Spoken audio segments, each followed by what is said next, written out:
নমস্কার বন্ধুরা, কেমন আছেন সবাই? আশা করি যে যেখানে আছেন সবাই খুব ভালো আছেন এবং সুস্থ আছেন। লাইফস্টাইল উইথ সুতপার আরও একটি নতুন দিনে নতুন ভিডিওতে আপনাদের সবাইকে স্বাগত জানাই। আমি আমার ডেলি লাইফ, আমার প্রত্যেক দিনের কাজকর্ম, আমার কিচেন ক্লিনিং, সেখানে বিভিন্ন রান্নাবান্নার রেসিপি সব কিছু আমি আপনাদের সাথে শেয়ার করে থাকি। আসলে আমাদের মতন গৃহিণীদের দিনের বেশ খানিকটা সময় কেটে যায় এই রান্নাঘরে। আর এই রান্নাবান্নার কাজকর্মগুলো করতে গিয়ে আমরা কিন্তু অনেক সময় অনেক সমস্যার সম্মুখীনও হই। কিন্তু যদি আমরা আগে থেকেই সেই সমস্যার সমাধানগুলো জেনে থাকি, তাহলে কিন্তু আমাদেরকে আর অসুবিধার মধ্যে পড়তে হয় না।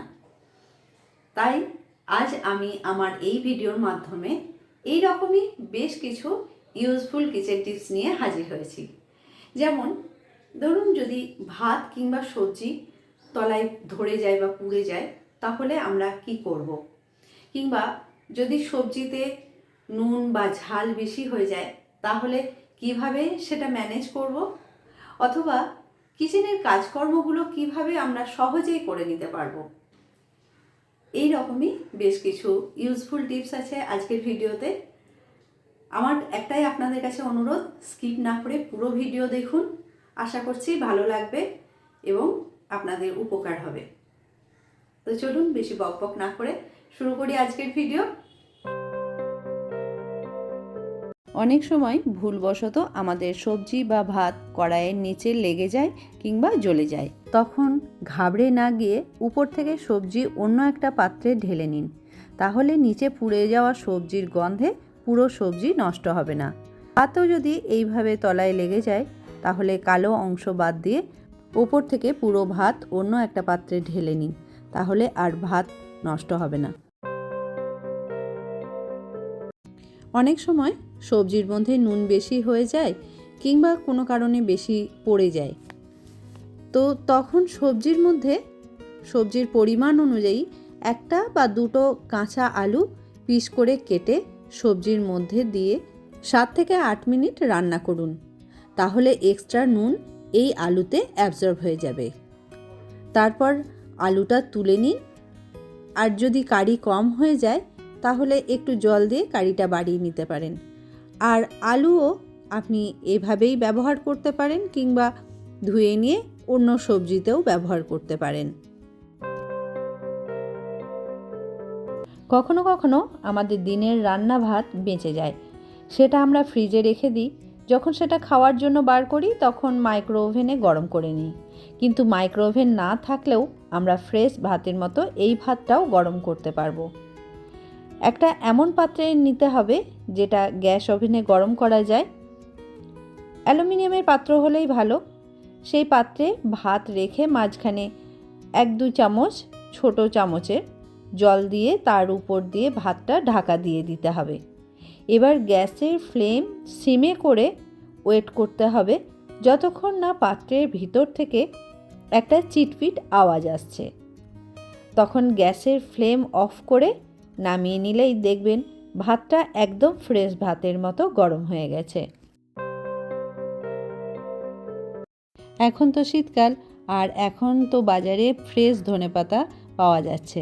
আর আমরা বাজার থেকে যখন অনেকটা ধনেপাতা কিনে আনি, তখন ঠিকঠাকভাবে স্টোর না করতে পারলে 2 দিন পরেই হলুদ হয়ে শুকিয়ে যায় পাতাগুলো, আর তা না হলে পচে যায়। কিন্তু আমরা যদি এইভাবে একটা কন্টেনারের মধ্যে তলায় একটা সাদা কাগজ দিই এবং তার মধ্যে ধনেপাতাগুলো গোড়ার দিকটা ফেলে দিয়ে শুধু পাতাটা এইভাবে আলগা করে রেখে দিয়ে উপর দিয়ে আরও একটা কাগজ রেখে দিই, তাহলে কি হবে, এই ধনেপাতা থেকে যে জলটা বেরোবে সেটা এই কাগজগুলো অ্যাবজর্ব করে নেবে। এইভাবে ফ্রিজে রেখে দিলে আমরা 8 থেকে 10 দিন পর্যন্ত ফ্রেশ ধনেপাতা ব্যবহার করতে পারবো। বাড়িতে অনেকটা সুজি আনা থাকলে কিংবা সুজি অনেক দিন ব্যবহার না করলে জমাট বেঁধে যায় বা পোকা হয়ে যায়। কিন্তু যদি সুজি আনার পরই আমরা শুকনো কড়াইয়ে ভালো করে নেড়ে রেখে দিই, তাহলে সুজিতে পোকা লাগবে না। আর যখন সুজি রান্না করব, তখন সময়ও কম লাগবে। আর ভাজা হয়ে গেলে অন্য একটা পাত্রে সুজিটা ঢেলে ঠান্ডা করে নিতে হবে। আর ঠান্ডা হয়ে গেলে নির্দিষ্ট জারে ঢেলে রেখে দিতে হবে। এইভাবে মুগ ডাল কিংবা কলাইয়ের ডালও ভেজে রাখতে পারেন। বাড়িতে হঠাৎ গেস্ট আসলে কিংবা তাড়াতাড়ি শরবত বানাতে গেলে জলে চিনি গলতে অনেকটা সময় লেগে যায়, কিন্তু এই টিপসটা ফলো করলে আমরা অনেক তাড়াতাড়ি শরবত বানাতে পারবো। একটা চা ছাঁকনির মধ্যে চিনি রেখে যদি জলের গ্লাসে কিংবা কোনো পাত্রে রাখা হয় এবং লক্ষ্য রাখতে হবে যেন চা ছাঁকনিটি জলের সঙ্গে টাচ হয়ে থাকে। আপনারাও নিশ্চয়ই দেখে বুঝতে পারলেন কত তাড়াতাড়ি চিনি জলের মধ্যে ডিজলভ হয়ে গেল। এইভাবে রেখে দিলে খুব তাড়াতাড়ি চিনি জলের মধ্যে গুলে যাবে এবং শরবতও তাড়াতাড়ি করে নিতে পারবেন। অনেক সময় আমরা যখন রান্না করি তখন হয়তো সবজিতে ঝাল বেশি হয়ে যায়। বাড়িতে বাচ্চারা থাকে কিংবা বয়স্ক মানুষ থাকে, তারা তো বেশি ঝাল খেতে পারে না। তখন সবজিতে ঝাল কমানোর জন্য গ্যাস অফ করে একটু টক দই ফেটিয়ে সবজির মধ্যে ভালো করে মিশিয়ে নিন।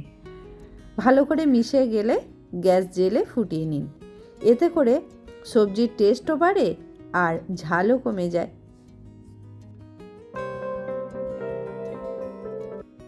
যদি আপনি নতুন নতুন রান্না শুরু করে থাকেন অথবা তাড়াতাড়ি ভাত বানাতে চাই, তাহলে আমরা অনেক সময় কুকারে ভাত বানাই।